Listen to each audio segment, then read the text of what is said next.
विवेचना judiciary academy, आपका लक्ष्य हमारा विश्वास। तो क्रिमिनल कंस्पिरेसी और अबेटमेंट हमने खत्म किए हैं। Now we are moving towards the new topic that is of attempt and that is section 62 of BNS. यहाँ पर अब अटेम्प्ट के लिए अलग सेक्शन इसलिए दिया है क्योंकि हर जगह हर अपराध के अंदर अटेम्प्ट को बताना पॉसिबल नहीं है।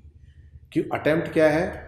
अटेम्प्ट हम जब मानेंगे, जैसे मान लो मैंने सुपारी ली किसी को मारने की और मैं उसको मारने जाता हूँ और जैसे ही मारने की कोशिश करता हूँ तभी देखता हूँ भीड़ आ जाती है या कोई उसका बॉडीगार्ड बीच में आ जाता है या कोई और चीज़ किसी एक्सटर्नल इंटरफेरेंस की वजह से क्या हो जाता है, मैं उसको मार नहीं पाता। तो इट मीन्स क्या है, जो मैं अपराध करने गया था दैट्स फॉल्स शॉर्ट, वो पूरी तरह से हो नहीं पाता, तो वो किस में आ जाएगा, वो अटेम्प्ट में आ जाएगा। तो अटेम्प्ट की सज़ा क्या होगी, तो इसके अंदर यहाँ डिफाइन कर रखा है कि हर जगह it is not possible to define attempt in each and every offence. तो उसका एक कॉमन सेक्शन बना दिया कि जहाँ भी अटेम्प्ट होगा, कमीशन के लिए बंदा गया, वो एग्जीक्यूट नहीं कर पाया और वो सिर्फ एक प्रयास मात्र होकर रह गया, तो वो अटेम्प्ट की कैटेगरी में आएगा। तो let's see what it says. तो ये कह रहा है whoever attempts to commit an offense punishable by this Samhita with imprisonment of life or imprisonment to cause such an offense to be committed and in such attempt does any act towards the commission of that offense। important है, ये कह रहा है कि किसी भी अपराध को करने के लिए बंदा जाता है जिसकी सज़ा क्या है, या तो उम्र कैद है। ऐसे अपराध को करने के लिए यदि बंदा जा रहा है तो वहां पर यदि वो अपराध हुआ ही नहीं बिल्कुल भी, फिर तो बात ही खत्म है।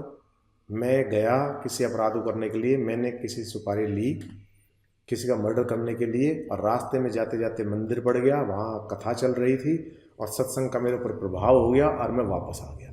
तो यहाँ तो मैंने अटेम्प्ट भी नहीं किया, मैं वहाँ तक पहुँचा नहीं। तो अटेम्प्ट किसको कहेंगे? अटेम्प्ट मीन्स तो कैसा है, any act towards the commission of offence, उसको करने के लिए मैंने कुछ किया। तो जैसे मैं वहाँ पहुँच गया और मैंने लाठी ली और जैसे ही मैंने उसको मारना शुरू किया, 2 ही लाठी मारी थी, इतने मुझे लगा कि कुछ लोग आ रहे हैं इसको बचाने के लिए, तो ज़्यादा लोग थे तो अपनी जान बचाने के लिए मैं भाग आया। तो मर्डर करने की बजाय मैंने क्या किया, ओनली हर्ट, उसको चोट पहुँचाई, ग्रीवियस, या कोई और कारण से, किसी भी कारण से, XYZ कारण से जो मैं ऑफेंस करना चाह रहा था वो पूरा नहीं हो पाया, तो that will come under the category of attempt. तो यहाँ पर क्या हो गया, तो कोई भी act towards the commission of the offence, commission of the offence उसके लिए, लेकिन वो पूरा नहीं हुआ है, एग्जीक्यूट नहीं हुआ है। एग्जीक्यूट कब माना जाएगा, जो कमीशन पूरा हो जाएगा, जो काम हम करने गए थे। तो यहाँ पर शैल, तो क्या हो जाएगा, where no express provision is made by this संहिता for the punishment of such attempt. जहाँ इस BNS के अंदर एक्सप्रेस प्रोविजन नहीं है, क्लियर कट प्रोविजन नहीं दे रखा अटेम्प्ट के लिए, तो वहाँ उन सब पे ये लागू हो जाएगा। कैसे लागू हो जाएगा, be punished with the imprisonment of any description provided for the offence for a term which may extend to 1/2 of the imprisonment of for life. तो यदि उम्र कैद है तो उसका क्या हो जाएगा, आधी सजा हो जाएगी। ठीक है। अब जैसे अटेम्प्ट टू मर्डर तो दे ही रखा है, सेक्शन ही बना रखा है किसी और चीज़ के अंदर, जिसके अंदर इम्प्रिजनमेंट में क्या है, लाइफ इम्प्रिजनमेंट में, तो उसका आधी पनिशमेंट मिलेगी, जो मैक्सिमम है उसकी आधी।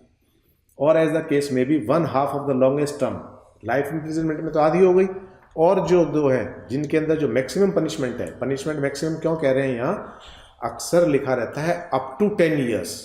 तो अप टू 10 ईयर्स का मतलब है वो डिस्क्रिप्शन है कोर्ट की, कोर्ट 2 साल की दे, 1 साल की दे, 6 महीने की दे, सप्ताह की दे, 5 साल की दे, ये कोर्ट के ऊपर है।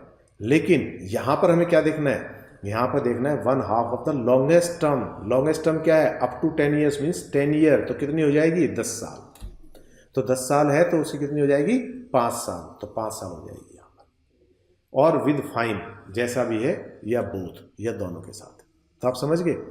तो अटेम्प्ट के अंदर यदि लाइफ इम्प्रिजनमेंट में है तो लाइफ का हाफ, तो हमने पहले पढ़ा था कि लाइफ इम्प्रिजनमेंट का मतलब कितने ईयर्स, तो उसकी हाफ हो जाएगी। वो इसकी कैलकुलेशन के लिए, इसका मतलब ये नहीं है कि अब हमें कह सकता आदमी कितना जीने वाला है, इसलिए हमने एक फिगर ले ली कि लाइफ इम्प्रिजनमेंट का मतलब ये, अब आप समझो कि मुझे क्या पता कि आधा मैं जीने वाला हूँ, मैं कितना जीने वाला हूँ। मान लो किसी को अपराध की सज़ा दे दी आपने, लाइफ इम्प्रिजनमेंट था उसकी आधी, अब आधी आप कैलकुलेट कैसे करोगे, क्योंकि वो कैलकुलेशन तो उसके जीने से निकल के आएगी कि वो जी कितना रहा है। तो इसलिए हमने क्या कर दिया, हमने एक स्पेसिफिक टर्म ले लिया 20 साल, तो 20 साल से आधे यानी कि 10 साल हो जाएंगे। ठीक है। आगे देखो, इलस्ट्रेशन देखो थोड़ा सा और क्लियर करने के लिए। A makes an attempt to steal some jewels by breaking open a box.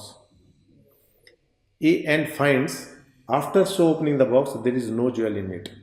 A has done an act towards the commission of theft and therefore is guilty under this section.